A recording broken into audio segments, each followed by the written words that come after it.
Olá, boa tarde. Você acompanha agora as principais notícias do Brasil e do mundo desta quarta-feira, dia 15 de fevereiro.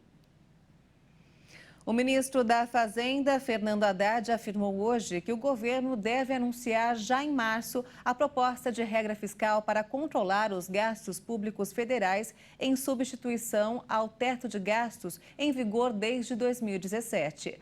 Haddad disse durante evento promovido por um banco de investimentos que provavelmente em março irá anunciar o que eles entendem que seja a regra fiscal adequada para o país. Ele também avaliou que o Banco Central, responsável por fixar a taxa de juros para conter a inflação, não deve se deixar levar por ruídos para tomar suas decisões. A Receita Federal anunciou que o prazo de entrega da declaração do imposto de renda ficou maior e vai até o fim de maio. De acordo com o fisco, a intenção é permitir que contribuintes possam usar a declaração pré-preenchida. Neste ano, o prazo para entrega da Declaração de Imposto de Renda de Pessoa Física 2023 foi ampliado para o dia 31 de maio. O tempo para este procedimento costumava terminar em abril. Com a extensão, os contribuintes vão ter de 15 de março até o final de maio para apresentar a documentação. A declaração pré-preenchida é oferecida ao contribuinte a partir do que é informado em outro tipo de documento, a Declaração de Imposto de Renda retido na fonte, entregue ao órgão até o final de fevereiro. Esses dados são fornecidos por pessoas jurídicas, pagadoras e usados para preenchimentos prévio das declarações de pessoas físicas. Segundo a Receita, a declaração pré-preenchida proporciona menos erros e maior comodidade ao contribuinte. Esse tipo de declaração possui informações relativas a rendimentos, deduções, bens e direitos e dívidas e ônus reais e que estão carregadas automaticamente, sem a necessidade de digitação. Um ano depois da tragédia em Petrópolis, que provocou a morte de 235 pessoas, a cidade tenta se recuperar. Os rastros dos danos causados pelas fortes chuvas ainda são visíveis em vários locais. No dia 15 de fevereiro de 2022, Petrópolis, na região serrana do Rio de Janeiro, decretou estado de calamidade pública. Em apenas 6 horas, o volume de chuva que atingiu a cidade era o esperado para o mês todo. As principais ruas ficaram alagadas, os rios transbordaram e diversos deslizamentos de terra aconteceram em vários bairros. O número de mortes chegou a 235, na considerada a maior tragédia da história da cidade. Um ano depois, moradores ainda tentam reconstruir suas vidas em meio à dor do luto pela perda de parentes, amigos e vizinhos. Pessoas que viviam nas áreas mais atingidas ainda cobram o início das obras por parte das autoridades. No centro histórico, as praças e vias foram recuperadas e os comerciantes conseguiram retomar os negócios com a ajuda de clientes e fornecedores. Mas os problemas não acabaram e quando chove forte, a praça fica tomada pela água, já que os bueiros estão entupidos. Já em outras regiões, as perdas ainda são aparentes. No Morro da Oficina, lugar mais atingido pela chuva, só restam escombros de casas. Quem ainda permanece nas encostas vive assustado com a chance de uma nova chuva forte. As obras de contenção e drenagem no Morro da Oficina só começaram em janeiro deste ano. A Prefeitura de Petrópolis dividiu as intervenções em 3 etapas, cada uma compreendendo uma área. A segunda etapa ainda está em fase de licitação e a terceira espera a conclusão do projeto executivo. Segundo a gestão municipal, 41 obras estão em andamento e outras 40 em fase de licitação, além das 48 concluídas. Já o governo estadual afirmou que houve um investimento de 255 milhões de reais em trabalhos de contenção de encostas, reconstrução de ruas e reforço estrutural. A primeira-ministra da Escócia anunciou hoje a renúncia ao cargo e que vai deixar o comando do Partido Nacional Escocês.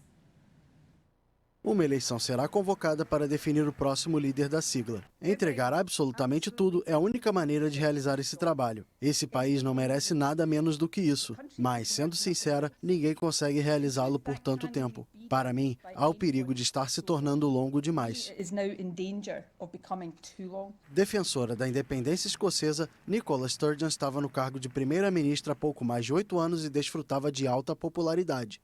Ela planejava realizar um segundo referendo de separação do Reino Unido, mas teve o plano frustrado por uma decisão da Suprema Corte Britânica. Em 2014, os escoceses rejeitaram uma primeira votação pela independência, mas 2 anos depois foi aprovado o Brexit, que na Escócia foi rejeitado. Nascida na cidade industrial de Irvine, ao sudoeste de Glasgow, filha de pai eletricista e mãe enfermeira, Nicola Sturgeon se filiou ao Partido Nacional Escocês aos 16 anos e foi vice-coordenadora da ala jovem. Ela é casada com Peter Murrell, diretor-geral da sigla. Apesar da renúncia, Sturgeon destacou que não vai deixar a política porque permanece comprometida com temas como melhores oportunidades para os jovens e independência da Escócia.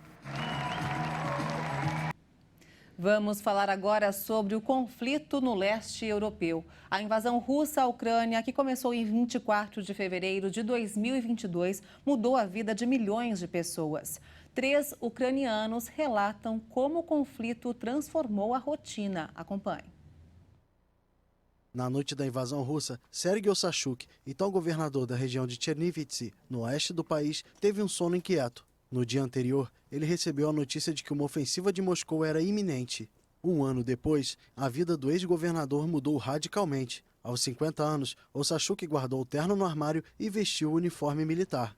Ele tornou-se tenente-coronel dos guardas de fronteira, está no centro dos combates no leste da Ucrânia e tomou gosto pelo novo ofício. Posso dizer que agora até pensa em continuar no serviço militar depois da nossa vitória. Antes da guerra, Ekaterina Musienko, moradora da cosmopolita cidade portuária de Odessa, no sul da Ucrânia, falava apenas russo e até desprezava quem preferia ucraniano. Mas tudo mudou para esta jovem de 24 anos quando o conflito causou uma perda familiar. Embora as explosões já estivessem abalando Kiev, ela acreditava que os relatos de ataque em Odessa eram notícias falsas. Em março, porém, o avô de Ekaterina foi morto em um ataque russo a Odessa. В березні у моїй сім'ї загинув дідусь від вибуху на нафтобазі в Одесі. Meu avô morreu em uma explosão em um reservatório de petróleo aqui em Odessa. Eu não fiquei abalada, na verdade estava esgotada. Não chorei ou senti tristeza, apenas tomei nojo e raiva por tudo que é russo. Não apenas pela cultura, mas pelo idioma. До всього, що має спільне з російським, і не тільки з їхньою культурою, але й з мовою. Musienko foi além ao postar uma mensagem nas redes sociais pedindo a derrubada das estátuas em homenagem a Alexander Pushkin, um emblema da literatura russa. A jovem também lançou uma ONG para proteger a língua ucraniana. Що мова, вона живе, розвивається, тільки існуючи в побуті. Um idioma só vive e se desenvolve quando está no dia a dia. Se o limitarmos a clericalismos e comunicações do governo, ele morre. Se nossas crianças não falarem ucraniano, a língua vai morrer. Її рух, її розвиток. Якщо наші діти не спілкуватимуться українською мовою, то мова загине. Descendente de uma longa linhagem de maquinistas ucranianos, o também maquinista Andriy Yeromenko ajudou a retirar milhares de habitantes de Kiev no dia da invasão. Com o trem lotado, ele partiu para uma viagem de várias horas pela Ucrânia, por vezes com as luzes apagadas, para evitar ataques russos. Esse vagão tem 36 assentos. Havia 100 pessoas aqui.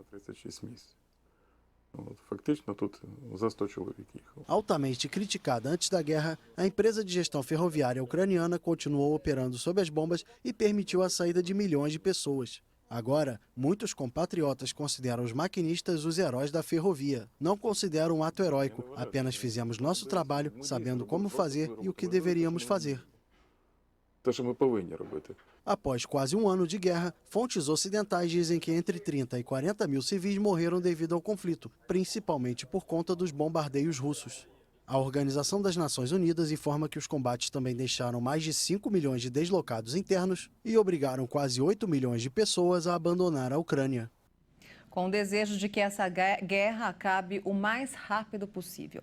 E essa edição fica por aqui. Você acompanha mais informações logo mais às 5 da tarde com Beatriz do Vale. Eu volto no Jornal das 18h30 ao lado de Juliana Dariva. Até lá.